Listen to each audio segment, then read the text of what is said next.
देशवासियों, मैं सुमैया अंसारी देश प्रेम और स्वतंत्रता दिवस के अवसर पर अपने कुछ विचार आप सभी के साथ साझा करना चाहूंगी। आजादी की लौ तो 1857 में ही जल चुकी थी, जो वर्षाल बनकर 1947 में हमारे देश को आजाद कराई। आजादी के पूर्व देशभक्ति के मायने कुछ और हुआ करते थे और आजादी के बाद कुछ और हुआ करते हैं। मैं नहीं मानती कि राष्ट्रगान के 52 सेकंड में सिर्फ खड़े होना या वंदे मातरम भारत माता की जय के जोरों शोरों से नारे लगाना ही देशभक्ति है। अगर आप कहेंगे साल में 2 बार हाथ में तिरंगा ले लेना देशभक्ति है, तो मैं पूछना चाहूंगी, फुटपाथ पर रहने वाला वो बच्चा ट्रैफिक की छांव में नंगे पांव में जब तिरंगा बेच रहा होता है, तो क्या आप उसे उसकी देशभक्ति कहेंगे?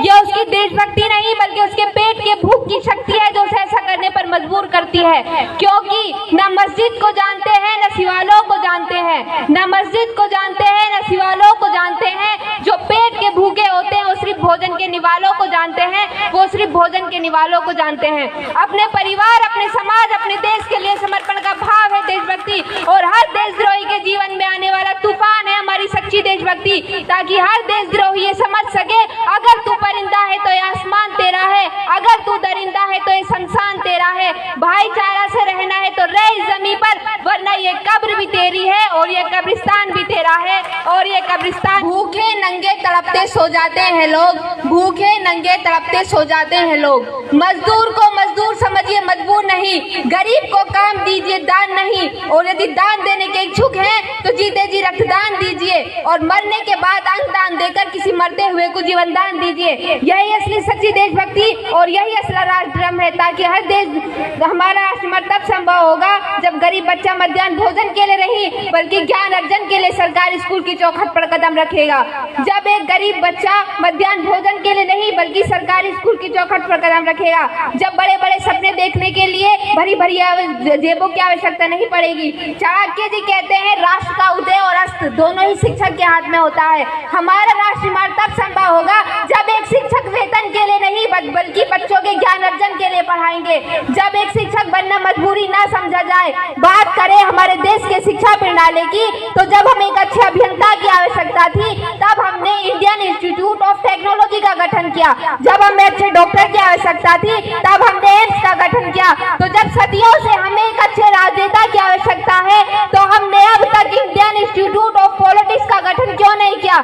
जैसे हमारे प्राण बचाने के लिए अच्छे डॉक्टर की आवश्यकता है, तो देश के प्राण और लोकतंत्र की साहत हमने एक अयोग्य हाथों में कैसे सौंप देते हैं? राजनीति से मुझे परहेज नहीं बल्कि राज करने की नीति से ऐतराज है। चुना हुआ उम्मीदवार जनता का राजा नहीं बल्कि जनता के लिए सेवक होता है, जो जनता की हर समस्याओं का निदान कर सके। तकलीफ तो जब मुझे तब होती है जब हमारी भोली भाली जनता उनके कर्म और विचार देखकर नहीं बल्कि उनके धर्म, पार्टी और प्रचार देखकर उन्हें वोट करती है। हमारे राष्ट्र निर्माण तब संभव होगा जब नीतियों को समझकर फैसले लिए जाएंगे, जब राजनीति में खेल और खेल में राजनीति नहीं देखी जाएगी। अफसोस तो मुझे तब होता है जब हमारी भोली भाली जनता उनके कर्म और विचार देखकर नहीं बल्कि उनकी धर्म, पार्टी और प्रचार देखकर वोट करती है। अफसोस तो मुझे तब होता है जब किसी चर्चित व्यक्ति की छींक पर हेडलाइन हो जाती है और किसी विदेश मुद्दे की डेडलाइन हो जाती है। याद रखिए, हमारा राष्ट्र धर्म एक ही बात कहता है, वो तुम्हें हिंदू कहेंगे,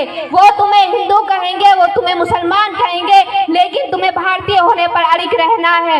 याद रखिए, कहा जाता है दुनिया के सबसे बड़े लोकतंत्र है जहाँ हिंदू पैदा होते हैं, मुस्लिम पैदा होते हैं, सिख और ईसाई भी पैदा होते हैं, पर बदकिस्मती अब इंसान पैदा नहीं होते। और मेरे विचारों में न हिंदू की जरूरत है न मुसलमान की जरूरत है, न हिंदू की जरूरत है न मुसलमान की जरूरत है। राष्ट्र निर्माण के लिए केवल अच्छे इंसान की जरूरत है, केवल अच्छे इंसान की जरूरत है।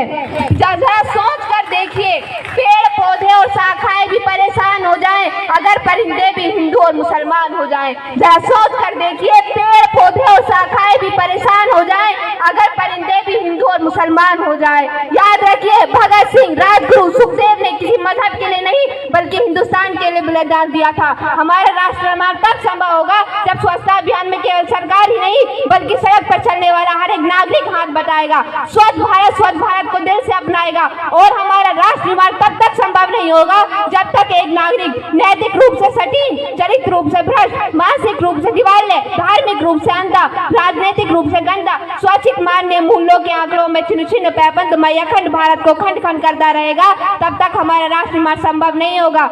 बड़ी बड़ी बातें नहीं, छोटी छोटी कोशिशें करने की जरूरत है, क्योंकि हमें ठक्कर पहाड़ से नहीं पत्थरों से लगा करती है। हमारा राष्ट्र निर्माण तब संभव होगा। जो अंत में मैं बस इतना ही कहना चाहूंगी, होगा हौसला सबके दिलों में बुलंद तो एक दिन पाकिस्तान भी जय हिंद कहेगा। होगा हौसला सबके दिलों में बुलंद तो एक दिन पाकिस्तान भी जय हिंद कहेगा। पाकिस्तान ही क्यों, सारा जहां जय हिंद कहेगा, क्योंकि सारे जहां से अच्छा हिंदुस्तान हमारा, हम बुलबुले हैं इसके, हिंदुस्तान हमारा, जय हिंदुस्तान हमारा। जय हिंद, जय भारत।